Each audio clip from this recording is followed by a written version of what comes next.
যখন এই কন্যার কাছে যা বাবা জিজ্ঞেস করলেন, এ মা, আল্লাহ নবী তোমার জন্য একটা পাত্র পাঠাইছে, পত্র দিয়া দেখো তুমি কি করবা। আমি চাই তোমাকে সুন্দর একটা পাত্রের সাথে বিয়ে দিব, যার অনেক সম্পত্তি থাকবে, প্রভাব প্রতিপত্তি থাকবে। দেখে কন্যা কি বলে। এই কথা শোনার পরে আবু আইয়ুব আনসারীর কন্যা বলে, আব্বা আপনি কি বলেন?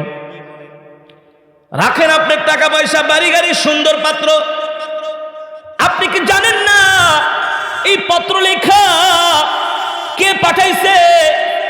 যিনি মানবতার মুক্তির দিশারি, রহমাতুল লিল আলামিন, ঠিক কিনা বলেন? দো জাহানের বাদশা, আল্লাহ নবীর পত্র, আল্লাহ নবীর পাত্রের কাছে আমাকে বিয়ে না দেওয়া, তাকে ফিরায় দেওয়া মানে আল্লাহ নবীর পত্রকে একটু অপমান বলবো না, মানে ভালো না চোখে দেখা। আব্বা এটা হয় নাকি? কি বলেন না বলেন? আপনি যুবককে ডাক দেন, আমি শুধু তার সাথে বিবাহ বন্ধনে বসবো না, আমি তার খেদমত করতে আমি আমার জীবনটাই কোরবান করে দিব। আমি তার খেদমত করতে করতে আমার জীবনটাই কোরবান করে দিব। আব্বা জান, কখনো এই বিয়ের প্রস্তাব ফিরানো যাবে না। এই বিয়ের প্রস্তাব ফিরায় দিলে আল্লাহ নবী কষ্ট পাবে, আর আল্লাহ নবী কষ্ট পাবে, এটা আমি হতেই দিতে পারি। আর যেই মহিলারা বলে, মেয়েরা বলে আমরা দাড়িওয়ালা পুরুষ পছন্দ করি না, ওর ঈমান আছে নাকি? ওর সাথে বিয়ে করাই জায়েজ নাই, হারাম হারাম হারাম, ঠিক কিনা বলেন? যে রাসূলের সুন্নাতকে অবজ্ঞা করবে, যে রাসূলের সুন্নাতের দিকে বাঁকা দৃষ্টি তাকাবে, আল্লাহর কসম করে বলি ওর ঈমান থাকবে না। সাবধান, খুব সচেতন হতে হবে, খুব সাবধান হতে হবে। যা মন চায় তাই বলা। এবার সাহাবী ঘরের দরজা খুলে ডাকে, তালিয়া শাবাব, এই যাওকা, এদিকে আহ। এতক্ষণ কাঁদতেছিলেন, তখন এবার হাসতে আসছে। তোমাকে গিয়ে আমি কি যাইতে বলছি? মেয়ের জামাই হইব, এখন একটু ভালো ব্যবহার করা দরকার না? তোমাকে কি আমি যেতে বলছি নাকি? আমি তো একটু অনুমতি নিতে গেছি, তোমাকে আমি ঘরে ঢুকাব, আনবো, মেহমানদারি করবো, তো যাচ্ছ কেন? আপনি তো কিছু বললেন না। কারে বোকা, বসো, যাও। আল্লাহ নবীকে যা বলো, তোমার সাথে আমি আমার কন্যাকে বিয়ে দিব। যাও, 3 দিন পরে বিয়া, জামাই যে বিয়ের বাজার টাজার করো, সব প্রস্তুতি নাও। এমন কি আর সাহাবী কি জমিনে আছে নাকি? এখন তো এক দৌড়। সাহাবীরা জিগা, এই কিরে সাদ, ব্যাপারটা কি? কয় দোষ, মদিনার সবচেয়ে সুন্দরী যাকে বলা হয় হুরে মদিনা, পালি কেমনে? টাকা নাই, পয়সা নাই, বাড়ি নাই, গাড়ি নাই। পাশের বাড়ির জামাইল্লায় 14টার লগে টাঙ্কি মারে, দেখতেও সুন্দর না? বিয়া লাস্টে এমন একটা করছে যায়, ওই যে ধরা খেয়ে গেছে, বেশি গুনাহ করলে যা হয়। কিন্তু কামালে আবার খুব চরিত্রবান। লাস্টে এমন জায়গায় যে হাত দিছে, জামালে কয়, কিরে দোস্ত, ব্যাপারটা কি? এত কিছু করলাম কিন্তু তোর মতন তো পাইলাম না। পাবি কেমনে? কামাল তো আর কোথাও। ভরসা করছে কার উপরে? আল্লাহর উপরে। আল্লাহু আকবার, জোরে বলেন আল্লাহু আকবার। যুবক, এই কথার অনেক কিছু বোঝার আছে কি আছে না? নিজের চরিত্রটাকে হেফাজত করতে হবে, বেগানা মহিলার দিকে তাকানো যাবে না। আর যদি ভালো বিয়া করতে চাও, আমার সাথে যোগাযোগ করে আমি একটা আমল শিখাই দিই। এখন তো এক হুজুর কি চান, আইফোন চান না কি চান, দিয়া দেবো, তাও আমলটা শিখাই দেয়। এক যুবক সিলেটে গেছে ওয়াজ করতে, হুজুর খিতা রে, হাফেজ সাহেব খুব বিপদে আছি রে। বা আমি খিতা হয়েছে তোমার, তাই একটা দিন রাইতেও ঘুমাইতে পারি না, খিতা করো, একটা আমল শিখায় দাও। আমি কি হয়েছে? কয় খুব বিপদে আছি, একটা আমল শিখাক আমারে, যাতে করে আমি এই বিপদটা থেকে উদ্ধার হইতে পারি। তো আমি ওরে সূরা ইখলাসের একটা আমল দিছি, যে তুমি এই আমলটা 40 দিন করবা। কয়দিন? 41 না হইলে আরেক 40, আরেক 40 না হইলে আরেক 40, অর্থাৎ 43 দিন করবা। ইনশাল্লাহ তুমি ভালো একটা রেজাল্ট পাবা। তা আমি আমল শিখাই দিয়েছি সূরাতুল ইখলাস, রাসূলের হাদিস, কেউ যদি 1000 বার পড়ে আল্লাহ তাআলা তার জন্য 300টা রিজিকের দরজা খুলে দেবে। কয়টা? তিরমিজি শরীফের হাদিস। কেউ যদি সূরাতুল ইখলাস 1000 বার দৈনিক অজু অবস্থায় পড়ে, তার জন্য আল্লাহ তাআলা রিজিকের 300টা দরজা খুলে দেয়, যত অভাবনাটা আল্লাহ দূর করে দেয়। সুবহানাল্লাহ, যার বাস্তব প্রমাণ আমি তো শিখাই দিয়েছি। এখন পরের বছর ওয়াজে গেছি, কোবা খালি সাহেব তুমি খিতা শিখাইলা রে বা, তোমার দোয়া এখনো খাম হয় নাই। আমি খিতা খাও তুমি, তুমি খাইছো 41, 42, আমি 46 পড়ছি রে বা, তোমরা খিতা খাও মৌলবী মুন্সিরা। আমি গাই তুমি কি সুন্দর করে ঠিক মতো আমল ঠামল করছো? খিতা খাও না খাও, রাত ঘুমায় ঘুমায় তসবিলে শুধু আমল করি। পাশের চাস্তো বেকা হুজুর আমল যেটা দিচ্ছেন ওটা ঠিকই করছে, মাগার নামাজ একক তো পড়ে নেই। তাইলে কি হবে? তাহলে হবে আগে 5 ওয়াক্ত সালাত পড়ে তারপরে আল্লাহ তাআলার কাছে চাইতে হবে, ঠিক কিনা বলেন? এবার রাসূলের সাহাবী সাদ বলে, এ বন্ধু আমাকে ডিস্টার্ব করো না। কারণ কি? বলে মদিনার সবচেয়ে সুন্দরী কন্যার সাথে আমার বিবাহ। সুবহানাল্লাহ। আর মাত্র 3 দিন পরে তোমাদেরও দাওয়াত, আল্লাহর নবীর দরবারে যাচ্ছি। এবার আল্লাহর নবী দরবারে গেলেন। ভালোবাসার নবী, মায়ার নবী, দয়ার নবী, কত চমৎকার নবী, কত চমৎকার নবী। সাহাবী সাদ ঢোকার সাথে সাথে আল্লাহর নবী মুস্কে হাসি দিয়ে কয়, কি খবর? নবীজি মেয়ের বাপেও রাজি, মেয়েও রাজি, যাও বিয়ে করো। বিয়ে যে করব, আপনি তো জানেন আমার কিছুই নাই। বিয়ে করবে কিভাবে? টাকা পয়সা নাই। আল্লাহ নবী আর একটা পত্র লেখা দিলেন, যাও আমার জামাই ওসমানের কাছে চলে যাও। সুবহানাল্লাহ। মালে ধনী ওসমান গনি রাদিয়াল্লাহু তাআলা আনহু, হযরত ওসমান ইবনে আফফান, যাকে বলা হয় জিন্নুরাইন, যার কাছে আল্লাহর নবী 2টা কন্যা বিয়ে দিয়েছেন। সুবহানাল্লাহ। রাহমাতুল্লিল আলামিন বলে, ওসমান যদি আমার আরো একটা কন্যা থাকতো সেটাও আমি তোমার কাছে বিয়ে দিতাম। ওসমান ইবনে আফফান। সাদ রাদিয়াল্লাহু তাআলা আনহু পত্র নিয়া হযরত ওসমান রাদিয়াল্লাহু তাআলা আনহুর বাড়িতে গেলেন। হযরত ওসমান রাদিয়াল্লাহু তাআলা আনহু পত্রের মধ্যে আল্লাহর নবী লিখতেছে, ওসমান আমার সাহাবী বিয়ে করবে, টাকা নাই, তুমি টাকার ব্যবস্থা করে দাও। হযরত ওসমান ইবনে আফফান তিনি ওই সাহাবীকে, কোন কোন বর্ণনায় আসছে 10,000 দিরহাম দিছে,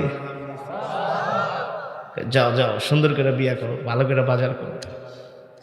সাহাবী সাদ রাদিয়াল্লাহু তাআলা আনহু দিনার দিরহাম নিয়ে বাজারে চলে গেলেন বিয়ের বাজার করার জন্য। বিয়ের বাজার করতেছেন, ধুমধাম বিয়ের বাজার হচ্ছে। যখন কেনাকাটা শেষ পর্যায়ে হঠাৎ করে বাজারের মধ্যে একজন ঘোষণা দিচ্ছেন, এ মদিনার মুসলমানেরা, এ যুবকেরা, আল্লাহর নবী তোমাদেরকে মসজিদে নববীতে ডাকছেন, এখন এই যুদ্ধের ময়দানে যেতে হবে। সব যুবক সাহাবীরা যুদ্ধের জন্য তৈরি হচ্ছেন। সাহাবী সাদ রাদিয়াল্লাহু তাআলা আনহু তাকায় দেখেন সমস্ত যুবকরা ঘোড়া নিয়ে, তরবারি নিয়ে এক ঘোষণায় যুদ্ধের ময়দানের দিকে রওনা শুরু করছে।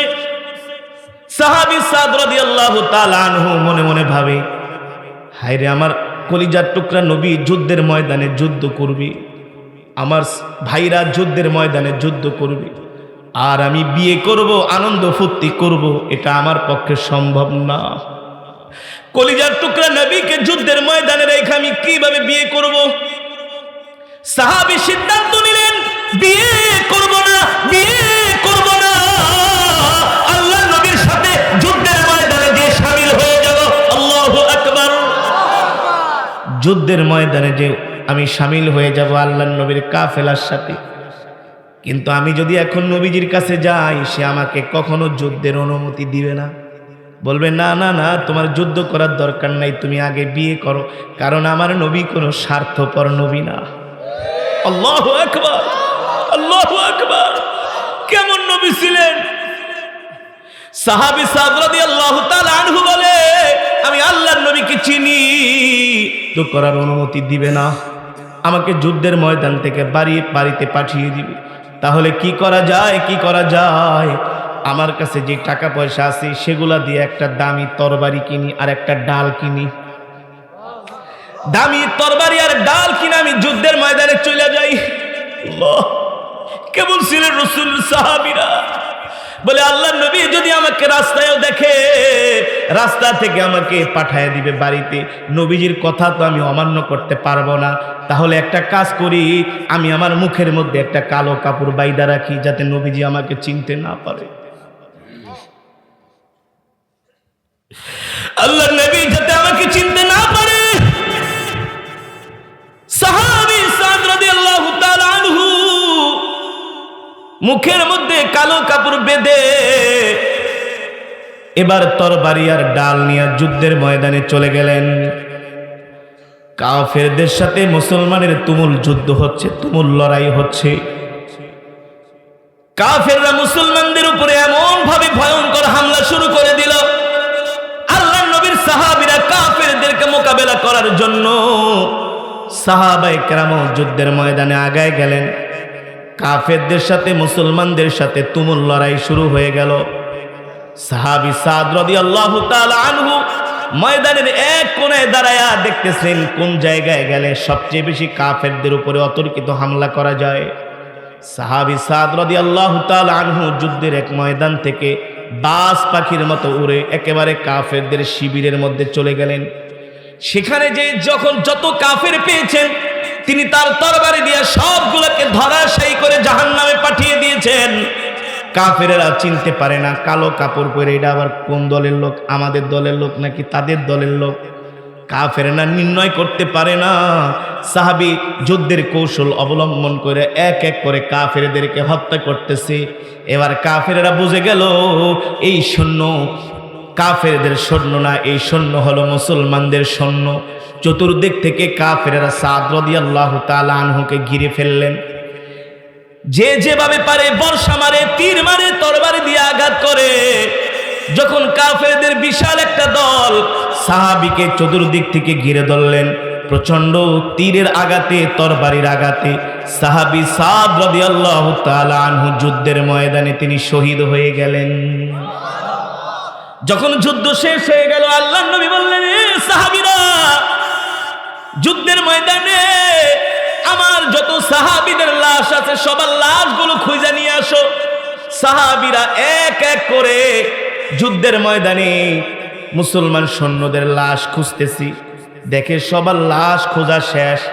একটা লাশ একেবারে কাফেরদের তাঁবুর কাছে, যেখানে কাফেররা শিবির স্থাপন করেছিলেন, সেখানে কালো কাপড় পরিহিত, মুখের মধ্যে একটা কালো কাপড় পরিহিত একটা নিথর দেহ পড়ে আছে।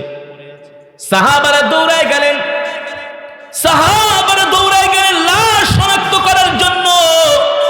দূর থেকে বোঝা যায় না কার লাশ পড়ে আছে।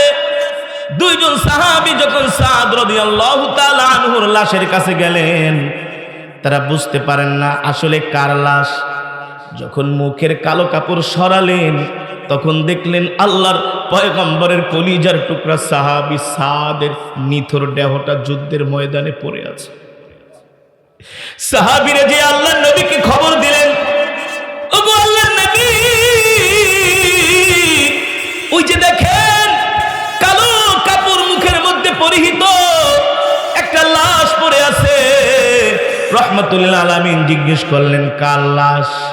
ওগো নবীজি, এটা আমাদের ভাই সাদের লাশ। আল্লাহর নবী কান্না করে দিলেন, কি বলো? আমি না আমার সাহাবীকে বিবাহ করার জন্য, বাজারের জন্য আমি তাকে বাজারে পাঠিয়েছিলাম। একজন সাহাবী বলো, গো আল্লাহর নবী, সাহাবী সাদ আপনার কলিজার টুকরা পেয়ারা সাহাবী, সে বিয়ে করার জন্য যেই অর্থ এনেছিল অর্ধেক বাজার করেছে, আর বাকি অর্ধেক টাকা দিয়া তরবারি আর ডাল কিনে যুদ্ধের ময়দানে চলে এসেছে। আল্লাহর নবী বলে, হায় রে আমার সাহাবী, আমার সাহাবীর লাশটা আমার কাছে আনো। আল্লাহর নবী রাহমাতুল লিল আলামিনের কাছে সাহাবীর লাশটা আনা হলো। রাহমাতুল লিল আলামিন সাহাবীর লাশটা তার কোল মুবারকের উপরে রাখলেন। কালো কাপড় সরিয়ে আল্লাহর নবী সাহাবীকে আদর করতেছেন আর বলতেছেন, এ সাহাবী, তোমাকে আমি না বিবাহ করার জন্য পাঠাইছিলাম, বাজার করার জন্য পাঠাইছিলাম। আমি বুঝতে পেরেছি ওই বিবাহের চাইতে, ওই স্ত্রীর চাইতে তুমি আমাকে বেশি ভালোবাসো, তুমি আমাকে বেশি ভালোবাসো। এই কারণে তুমি বিবাহ না করে যুদ্ধের ময়দানে চলে এসেছো।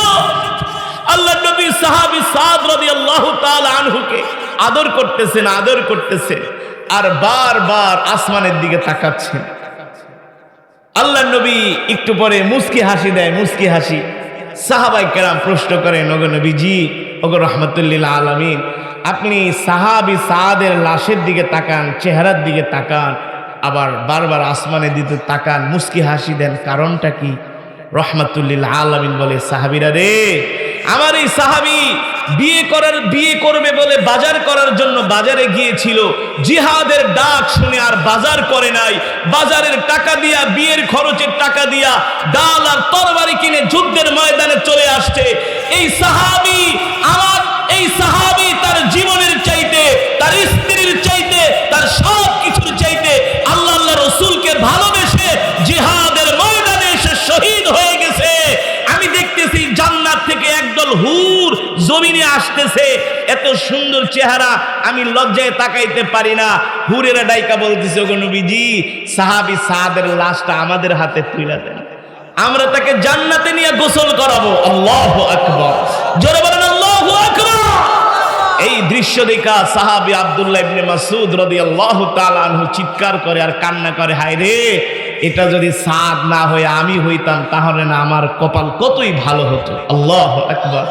যুবক মুসলমান, আজকে তো আমরা নিজে মুসলমান দাবি করি, মুসলমানের ঘরে আমাদের জন্ম, অথচ মুসলমানিত্ব আমাদের মাঝে নাই, ঠিক কিনা বলেন?